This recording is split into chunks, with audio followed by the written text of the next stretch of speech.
I know you see that title. What exactly makes a game Russian? How could one game be more Russian than another? Well, I'm here to try to make an argument for one, although trust me, this video is going to go places you may not expect. But first, the title. On screen are a number of games commonly associated with the nation of Russia and its culture. We have the Stalker series, the Metro series, the Pathologic series, Tetris, You Are Empty, Moscow Racer, and Hammer and Sickle. Now, note, there are many games that were developed in Russia that I'm not including. Why? Would this video really be any interesting if I settle on Cut the Rope as the most Russian game? Okay, maybe, but come on, follow me on this. Time to introduce my criteria. 1. The game must take place in Russia. Get out of here, Stalker. You're actually the most Ukrainian game ever made. And, these are just blocks. 2. The game must be developed in Russia, by Russians. That chops off the Metro games, as well as, surprisingly, You Are Empty. Although, considering what Stalin did to Ukraine, I'm not shocked they make a game called that. 3. The game must be available in no other language but Russian. For this video's purpose, I want a game that is inherently dismissive of anyone that doesn't understand its native tongue. That cuts out Pathologic, although I barely even understand it in English, and Hammer and Sickle also gets the axe. So that just leaves Moscow Racer, an obscure racing game from 2009. Actually, no. Number 4. The game doesn't make sense without an understanding of Russian culture. It actively appears like random nonsense without context. And car racing is car racing no matter where you are. And look at that! No winners. But what about...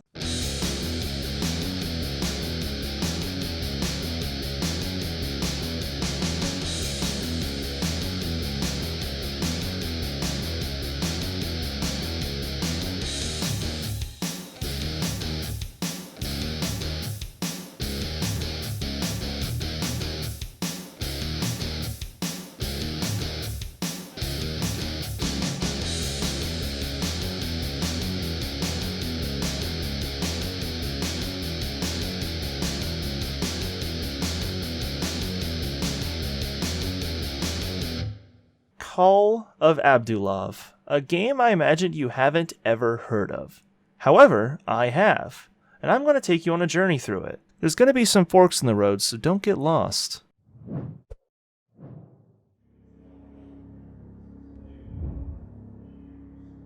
Call of Abdulov begins in a church.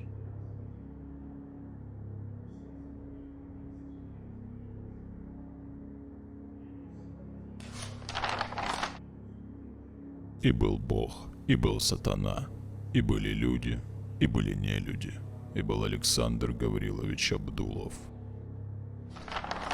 And an obstacle right at the start. I have no idea what he's going on about. Also, issue, this goes on for over 11 minutes. And I hope he isn't saying anything super offensive, because I live in a very much not communist society, and would like Daddy YouTube to let me make a buck off of this video. Did you know there's literally only one video on YouTube with more than 20k views on this game? And, any doubts about the Russian-ness of this game yet? Does the Stolichnaya give off British vibes? What's this? I had to look this up. Apparently having a glass of vodka with a pickle on top is called a pickleback shot. Sounds disgusting and painful. So, plot. The plot of Call of Abdulov is... Actually, can we look at this TV real quick? Do you see the amount of copyright infringement that is laying around here? I mean, maybe Stolichnaya will pass, but this stuff? Nah, they come from countries which will sue you into oblivion for playing around. Fun fact, this game was put up for Steam Greenlight approval at one point. This game has a currency system too, but I never got it to do anything. I don't think it is for score, I just think whatever key combination or menu button I needed to access got lost in translation. Our first weapon is a machete. Tab for what? Oh. Okay. Might as well say it. This is a Doom mod. Or game on the Doom engine? It does have its own executable. We'll get into more about this later, but for now I want to point out that this is some form of bestiary. It just has the machete for now, but near the end of the game we will go down this whole thing. And now for outside. Так, начинаем наш утренний мыслорез. the machete isn't the best. And you also get this kick I ended up forgetting even existed, much like those PS1 Duke Nukem games. But you also get this Golden Desert Eagle. Does anyone recognize that gunshot sound? I swear it's like the basic gunshot.wav formed from the primordial ooze of sound design. The main form of enemy in this game are these mushroom dudes. There's like 10 different varieties. The main locale you're going to experience is this gray Russian city. The JPEG icons didn't give it away. This game isn't much of a looker. Props to some unique death animations and plenty of blood, which admittedly came from Brutal Doom. Did I mention the main health pickup is Snickers? What? You also get the shotgun at this point. It's going to be your main form of weaponry in this game, and it's pretty great actually. Enemies tend to explode in chunks, the sound is real nice, and it does plenty of damage. There's nothing really left to write home about for the rest of the level. You find out quickly that this game's main gimmick is arena-based combat, kinda like Doom 2016, except, you know, bootleg. Next level. Call of Abdulov. Abdulov? I don't know how to say it. Has 7 levels. And this one is my favorite. It introduces a mushroom equivalent to the Spider Mastermind, this propeller head enemy. You better remember this face, trust me. And grenades. Near the end, we get what will be your most used weapon in this game and the one that will be seen in all cutscenes, the extremely obligatory AK-47. The damage is great, but one thing, what is this flash? What is this JPEG? Level 3, the museum level. This is where things get interesting. We're still operating at basically no understanding of what is going on. But this is where I start piecing things together. Hey, this actually looks kinda decent.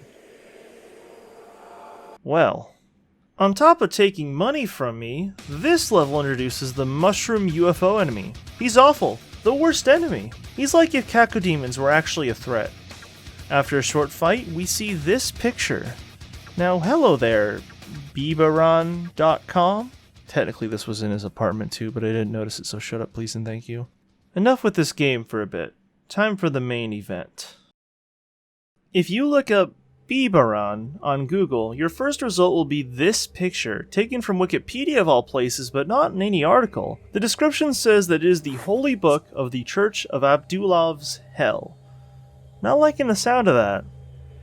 A couple links down and you will find this video. What is Bibaron Abdullah Vera on Shah Abdul? Which, to my surprise, is in English.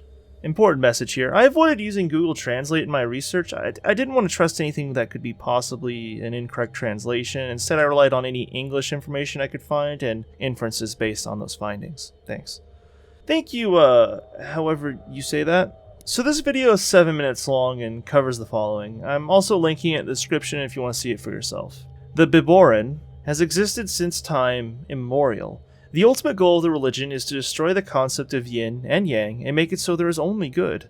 God is actual real person Alexander Abdulov, who was a famous Soviet Russian actor noted for extreme outbursts and a smoking/drinking habit that would end up killing him in 2008.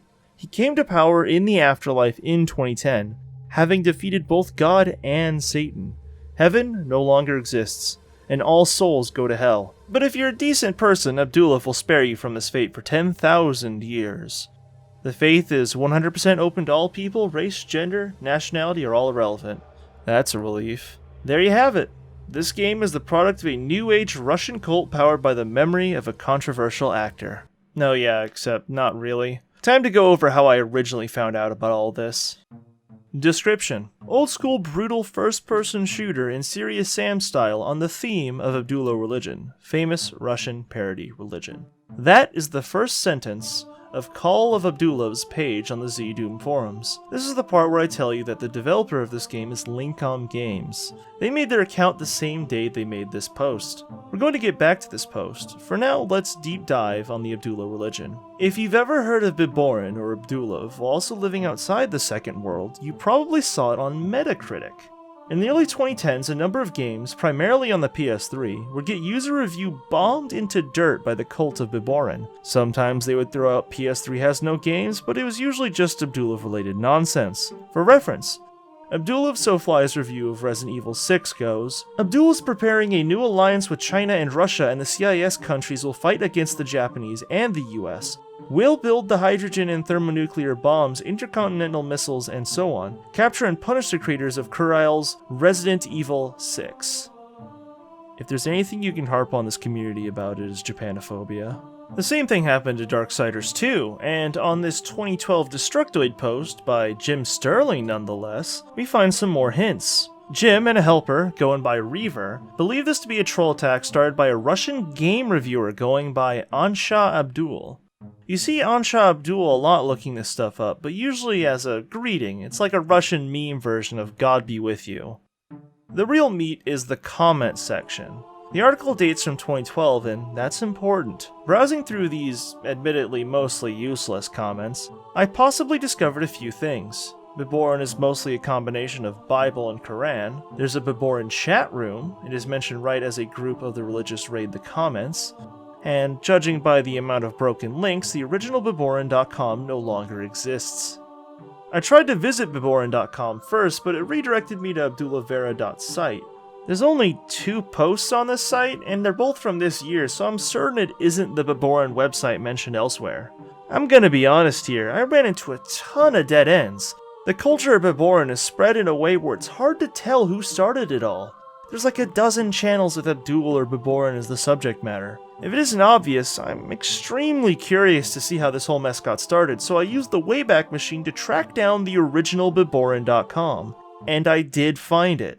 The earliest snapshot of this site comes from March 19th, 2011. There is a YouTube channel linked. It is Abdulav TV. Now there is an Abdulav TV on YouTube right now, but it is definitely not the same one. This channel was deleted by YouTube for violating guidelines later. I believe I've set the stage, so here we go. What I want to find is the absolute ground zero, and it is so difficult. So many dead links, so many deactivated channels. But let's visit the ZDoom post again, then I will give you my big hit. The post links some videos to a channel and specifically says that these are re-uploads. The original uploader, who is the original Abdul, left the internet in 2013. The videos are from 2011, so here's my final conclusion based off of what I've told you and some minor details. The main popularity of the Abdullah religion comes from the former YouTube user Abdulav TV. This individual was the one who released the famous, in Russia, reviews. The URL, abdulav.says.it, that you'll see posted a lot in these circles, and in the re-uploaded videos, originally redirected to his channel, but in late 2011 his channel was deleted for violating the terms of service, and then it began to redirect to Biboran.com for some time. Abdulav TV created his account on February 11th, 2011, and also had an account on RuTube, a Russian YouTube competitor. However, I believe he originated on Yandex, another Russian variant of YouTube. He has many unarchived pages on Yandex. Considering the 2009 upload date of the Biboran picture, he could have been here a while. This explains why there are so many links in a clear community on Abdulav TV only a month after its creation. The beginning was somewhere else. I followed another link from the videos, biboran.says.it. This led to a defunct Biboran wiki.site. Like you see often, Abdulav TV is placed above the others, but there are a ton of channels here. There was definitely a community, and to be honest, there still kinda is. Looking at the Wayback Machine's captures of Biboran.com, you can definitely tell a story. It starts out in 2011, along with the channel, and has many links to Abdulav TV's stuff. Then, it moves on to a blog that shows off Abdulav TV mostly, but also the community. We know there's a chat room and there's information for a TeamSpeak server as well. In 2012, the site dies, and multiple community members take turns buying the domain and having it redirect to their channels. In 2015, the site is reborn, and serves as a community hub again through 2018, when it dies yet again. And now we've reached the current day, where the owner of abdulavera.site now owns the domain. Let me condense that some more into the bare necessities. In early 2011, a Russian content creator going by Abdulav TV starts posting on multiple video sites before settling primarily on YouTube. Despite never growing past a few thousand subscribers, he manages to create a loyal and tight-knit community around a made-up religion, jokes at the PS3's expense, and heavy community interaction and promotion. Despite losing his channel in late 2011, his website in 2012, and apparently ghosting altogether in 2013, The cult of Biborn lives on as a group of YouTube channels and their followers, and one of those members made Call of Abdullah in 2017. Allow me to kinda wax philosophical for a second. It's easy to call these guys internet trolls. It's easy to call them an obnoxious group of kids. But I do think there's an interesting bond here. Abdullah TV has been completely gone for 7 years now, but the community is still chugging along. I imagine there are many little stories, many things I don't know about that keep this group together. However, I believe it was Abdullah TV's insistence on community interaction and promotion that helped foster a cadre of creatives. So yeah, they can be pretty annoying, offensive even. Witnessing though how strongly they've kept together thanks to this one barely popular YouTuber, well, I can't help but feel there's something special here. I'm not going to say it is impressive that they haven't torn themselves apart, but rather it is impressive that they haven't drifted apart. Many of them still make videos, and those videos don't get tons of views, but they do get consistent views. They still support each other, and that's impressive for a group of internet trolls whose main avenues were dumping on the PS3 and worshipping a man who succumbed to his own demons. Wait, wasn't I talking about some bootleg Doom thing? Despite all the copyright infringement, this museum level is still by far the best looking level in the game. The best part is this Japanese-styled wing. The fight is fair and the background is surprisingly detailed. It isn't an S rank, but it is better than the gray outdoors. Gee, I wonder.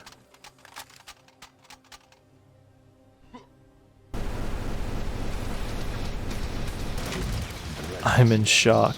Shocked enough into not being able to speak. Other than these UFO guys getting on my nerve, the game gets surprisingly competent at this point. I know what to expect, and it is providing. Just before the museum, I got the rocket launcher equivalent, the RPG-7, of course. The ammo for it is surprisingly plentiful, while I do notice the shotgun ammo is starting to become rare. Look, there's a Soviet room. Sadly, not long after this, we're back outside, but not for long.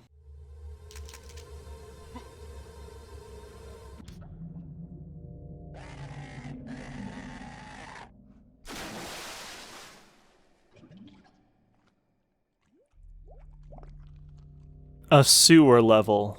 Tangent time. Do you know what kind of game this is? It is a first-person shooter with heavy internet culture ties. This kind of culture tends to lean into the jokey and self-referential. So the very existence of a sewer level seems to be a joke in of itself. No one really likes them. We all know it. It is a boring location, usually half water level. Another sin. Anyways, this level sucks like a vacuum tuned by Top Car. First of all, cramped. These types of games live on large areas that allow for fast movement. Here? No. And yes, there really is tons of water. I ended up dying on this level tens of times more than the rest of the game combined. The joke continues. The sewer leads into a maze. It's creepy for 10 seconds, then annoying for the next several minutes. And then... Блять, ну наконец-то. Ну, блять. I don't really know what he said, but you see, tone is a huge part of language, and I think we already agree that this is bad. Gonna save a ton here.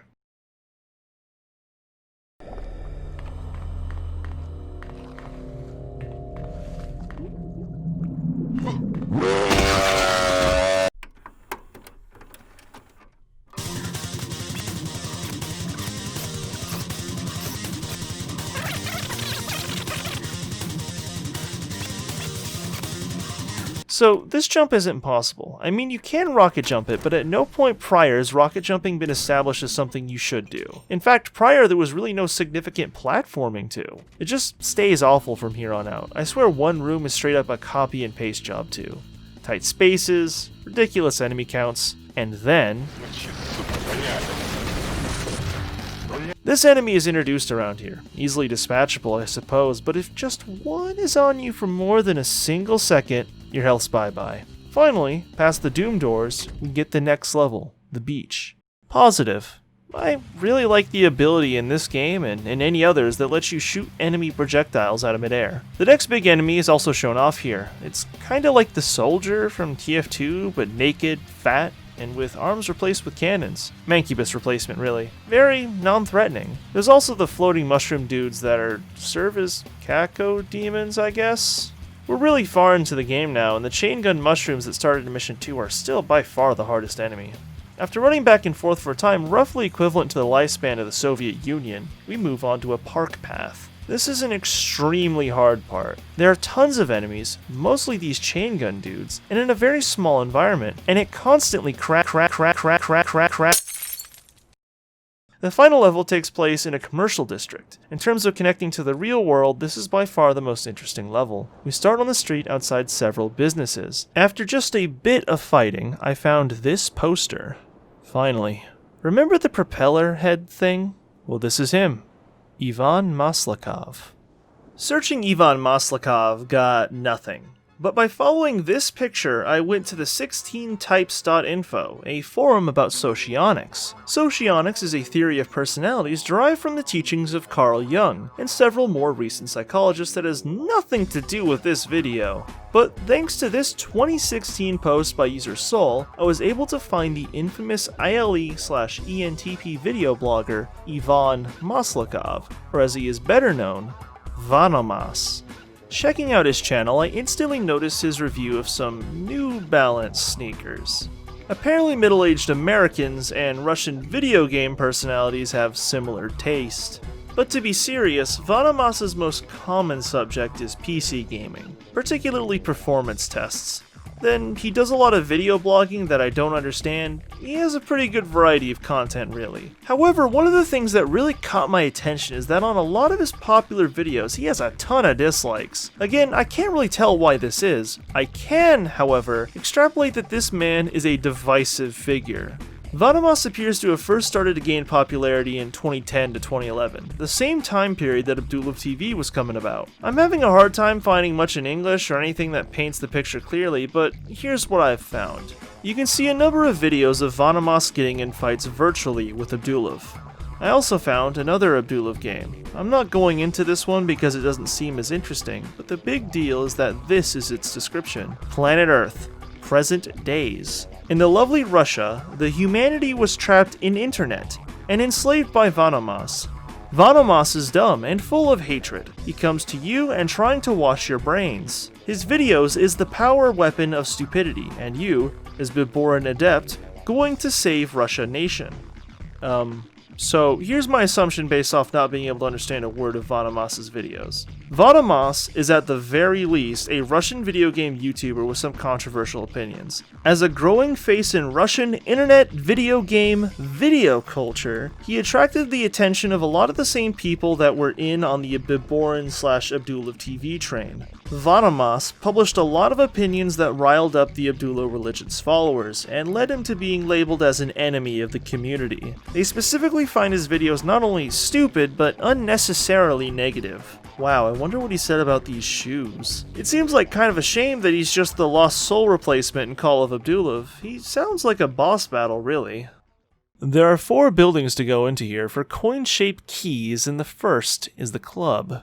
This is the part of the video where I tell you that I muted this section to avoid copyright strikes, but I gotta say this is a very fun part. Russian techno plays while you gun down dudes on the dance floor. It's still fun even after it cuts over to a mildly annoying remix of some song with Beep Beep Bieberon pasted over it. Then it cuts to the Harlem Shake and I leave the building. Some fighting happens and then we mosey on over to Building 2, the arcade. Although cramped, this is a cool location. The first thing you see is this poster that seems to refer to Call of Abdullah as Abdullah Shooter 2. I think Abdullah Shooter was made by someone else, so it's something to see this listed as a sequel. I think this qualifies as an internet cafe on second thought. There's a lot of junky looking mid-2000s PCs in here along with pictures from tons of games, often with Abdullah shopped in. I gotta say, the inclusion of Nintendo and Mario symbols is ballsy, basically asking for trouble. Okay, I admit, I laughed. We get the key and then go outside. Another fight follows, and now we move on to the movie theater.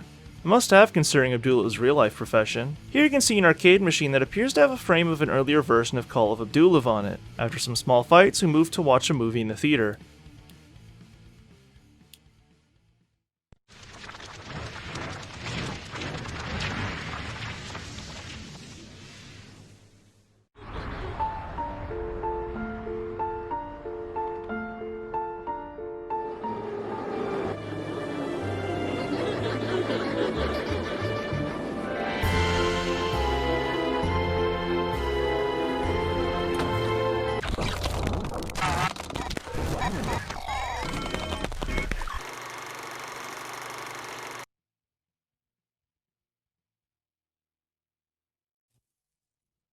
The following fight isn't much to write home about. If not for the changing environments, this game would definitely be wearing its welcome at this point. The arenas aren't necessarily good, there are no new weapons or enemies, but I am enjoying the environments. Another coin acquired and another fight outside. Finally, we have the Abdullo market. Personally speaking, this is my favorite of the level. You can get caught on some things, but the size of it all lets you do something akin to circle strafing. In addition, this is probably the most detailed location in the entire game. If you look closely at the shelves, you'll see many parody products in addition to the Abdullo imagery elsewhere. I haven't mentioned it so far, but there is a time stop power-up you can occasionally find, and the market definitely has the best implementation of it. This is a really fun area, and it doesn't even bother me that it took 20 minutes to beat. Now, we put in the coins, witness the game glitch out, and...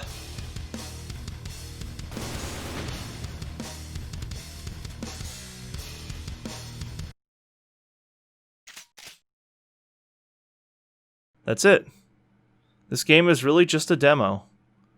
But we do get a website, the game's VK page. VK is like Russian Facebook. The creator also hits us with some donation links, but first I'd like to read the full description of this game from the Z-Doom forums. Russia was gripped by an epidemic of a terrible virus that distorts the mind and the body of the people, turning them into dumb and ugly monsters. Explains the shrooms. Actually, let's go look at the finished bestiary. Or... we don't. I don't know why, but the bestiary glitched out on me, and all the models are way lower than they should be, so we can't actually look at them. I hope my descriptions earlier in the video were good enough. Only you can stop the source of infection and to save the world, not allowing further spread of infection. You have to go through a long and hard way from 30+ levels to visit the cities filled with evil creatures, stroll along a remote Russian village, to visit the past, and to participate in the Kuril landing operation of 1945, learn the spooky secrets of Unit 731, etc. Unit 731. Gonna not want to see that, thank you very much, but over 30 levels, hey, I'll take it. And I also have to point out that yes, this is the second time the Kuril Islands have come up. For those unaware, like me, Japan and Russia currently have disputed territory making up an island chain between Japan's Hokkaido Prefecture and Russia's Sakhalin? Russian words. Sakhalin Oblast. The dispute isn't currently violent, but it does tend to build nationalistic anger in both nations. And as of 2009, 89% of Russians oppose seceding any of the islands to Japan, although my source for that is Russia Today, so take that with more than a grain of salt. In addition to the regular weapons in the game will also be available and equipment, tanks, helicopters, military robots. Sounds sick. I'd like to see how you're going to do all that in this engine. In addition, it mentions that there will be more than 10 weapons, including battle magic. Below are 2 screenshots that also catch my eye. This one appearing to show a village field. I'm presuming this to be that Russian village, and this other one being level 2 but with a different machine gun. Looks nice. And I got curious. I went back in, typed give all, and there it is. I probably just missed it at one point. And, oh hey, a chain gun. And if you look closely at the first frame of the weapon switch animation, you can see the chain gun from Brutal Doom. I also found the village as map 11, but it is clearly super unfinished, so I'll just hold off on talking about it. So, now what? This game is just an open beta after all, where's the finished product? At this point, I'm pretty sure it doesn't exist. On the Z-Doom page itself, the attached trailer has been removed. Linkum Games' Steam account is private, and the VK link mentioned before goes nowhere. It was also not archived by the Wayback Machine. This is extremely frustrating. I did more looking though, and I found this shared file. This shows a new logo for Call of Abdulov and was posted by user code Takadze, along with the same donation links as in the game. Also, he is hosting some concept art for Call of Abdulov on his page. This person knows something I don't, but I'm also not sure that they are the creator. Another lead I took was on iddqd.ru. A hub for the Russian Doom community. Here I found some pictures of levels that clearly aren't in the demo. This one I imagine is on the Kuril Islands. Hey, a vehicle! Okay, so now I'm confused. This game might actually be closer to being finished than I thought. But there's a catch. Russians typically write dates in day, month, year, so this post is from November 3rd, 2016. It predates the Z-Doom article. Maybe it was edited at a later date? This is so weird. I skimmed every video released about Call of Abdulov on YouTube. Nothing. I even went so far as to try Facebook. Nothing. Well, at about 10 pages into Google, I finally found Biborin News. This VK page is still up. and linked in many of its posts is Lincom Studios. Turns out the developer of Call of Abdulov was primarily a machinima creator, and their VK profile is private, of course.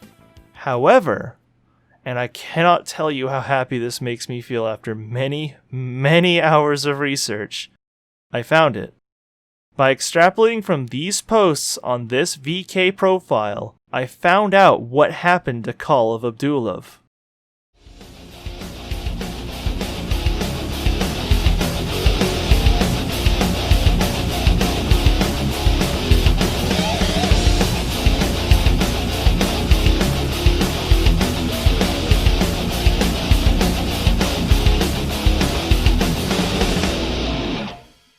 This is Imperial Syndrome. Now, when I took a closer look, I noticed the majority of the posts about Call of Abdulov were coming from an account called Imperial Syndrome. In mid-2017, there's a post saying Call of Abdulov is moving to Unreal Engine 4. At least that's what I'm pretty sure it says. Then, the last post about Call of Abdulov comes up in March of 2018. At almost the same time, the Imperial Syndrome account makes one last post of some geometry before going silent for a year. I'm presuming that this is the last point at which the game is known publicly by its original title.